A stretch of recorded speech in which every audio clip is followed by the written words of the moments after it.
I first noticed the clock before I noticed her. It was mounted above bed 7, its second hand ticking louder than the machines around it. Every patient in Ward C was dying, some in weeks, some in days, some in hours. We didn't say that out loud. We said palliative, comfort care, monitoring. But we all knew. I learned to read death in pulse rates, in skin tone, in the way families stopped asking questions.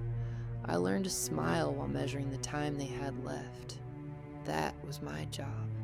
They transferred her in on Thursday night. No family, no history, just a thin file and a warning from the admitting nurse. She doesn't talk much, she just stares. Her name was written in pencil, Sarah. The handwriting looked uncertain, like even the pen wasn't sure she was real. She was placed in bed 7 under the clock. The coincidence felt deliberate, like someone was setting a stage. From the first night she watched me, not with curiosity, not with fear, with a fixed, unmoving smile, stretched too wide for her face. It reminded me of a porcelain doll my sister owned when we were children. Cracked lips, painted teeth, eyes that followed you even when you left the room.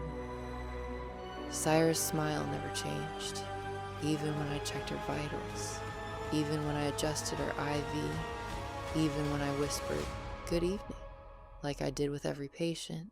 She never replied. Her chart said she had no terminal diagnosis, no cancer, no organ failure, nothing that justified her being in Ward C. But doctors signed off anyway. Unexplained deterioration, they said. Possible neurological involvement. That was their way of admitting they didn't know. In Ward C, ignorance was common. People started talking within days. The janitor told me she'd seen Sarah sitting upright at 3 a.m., smiling at the wall, whispering to something that wasn't there. Another nurse said she'd found bite marks on the metal bed rail. Someone swore she'd heard chewing sounds when no food had been delivered. We laughed it off in the break room. Dark humor kept us sane. We joked about curses and ghosts because the alternative was believing them. I kept smiling too. That was my defense. Every morning, I brought her a tray.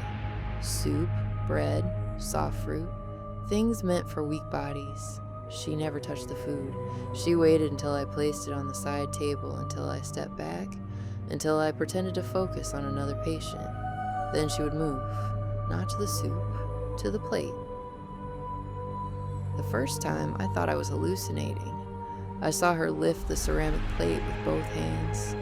I saw her tilt her head, still smiling. Then she bit it, not gently, not experimentally. She crushed it between her teeth. The sound was like breaking ice. Shards fell into her mouth.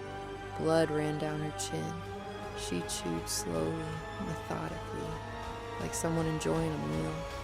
I froze in the doorway, my clipboard slipping from my fingers. By the time I rushed forward, she had swallowed. Her gums were torn. Her lips were split. She was still smiling. "Miss Syra," I whispered, "you can't..." She picked up the fork next. After that, we stopped bringing her normal trays. We switched to plastic, then paper, then liquid supplements. She ignored all of it. Instead, she went for whatever she could find. Spoons, IV clips, thermometer covers, syringe caps. Once I found her sucking on a needle like it was candy, the sharp tip scraping her tongue.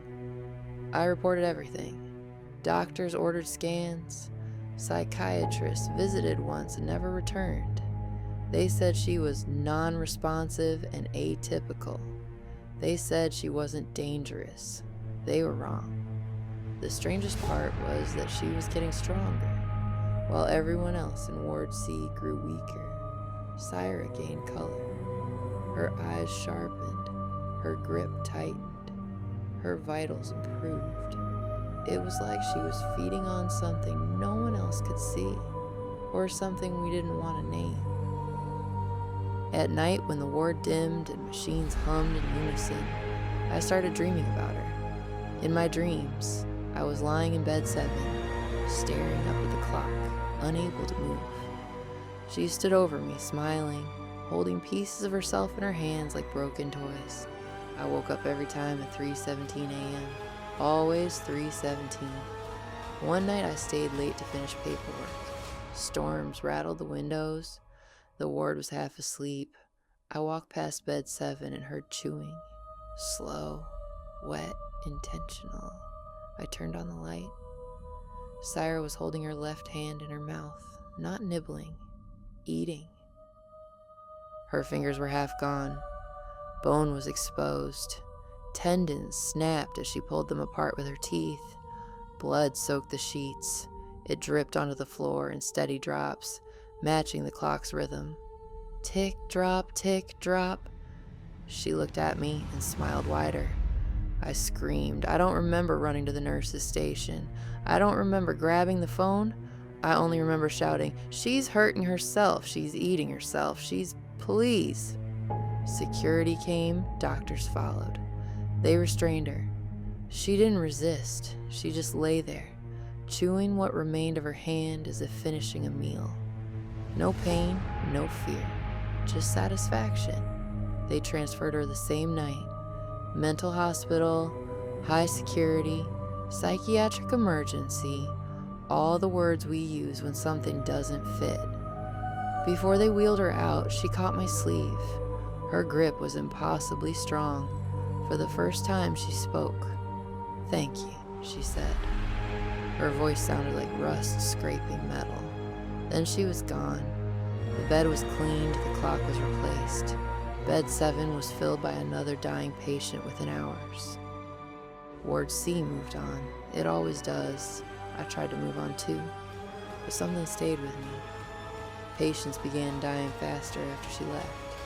Not suddenly, precisely, one after another. At 3:17 a.m., monitors flatlined. Hearts stopped. Breathing slowed into nothing. Families arrived too late. Doctors blamed natural progression. No one questioned the pattern, except me. I started seeing her smile in reflections, in dark windows, in polished floors, in the glass of medication cabinets, always watching, always waiting.